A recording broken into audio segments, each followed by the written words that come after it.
السلام علیکم دوستانو، د پښتو مشهوري اداکار سبا ګل د مرګ ویډیو راغله.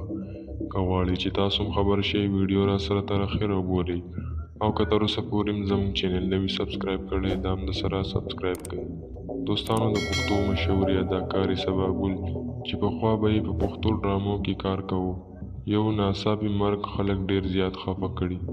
ویل کېږي چې هغې د نوغار سیمې سره تعلق لرلو او 2 ورځې مخکې یې د څه بیمارۍ له وجې وفات شوه. 6 کاله کېږي چې د شوب دنیا یې پرېښې وه، خو بیا هم د خلکو هېره نه شوه او په مرګ یې ډېر زیات خلک خفه شول. دوستانو، د سبا ګل خان مردان یو کلي سیاسي مشر هم دی او هغه په سوشل میډیا یو انټرویو کې ویل چې ما سره یې کله واده وکړو نو واده یې را سره وکړه چې نور به شوبس کې کار نه کوم او نور ګناهونه نه کوم. دوستانو، سبا ګل په ډېرو پښتو ډرامو کې کار کړی و. کوم وخت کې چې د شوب دوران و، تاسو د سبا ګل ډرامې په یوټیوب باندې کتلی شئ. الله جل شانه دې وبخي او الله دې ورته ګناهونه معاف کړي. کمنټ کې امین ولیکئ او تر بلې ویډیو په لوی الله سپارم.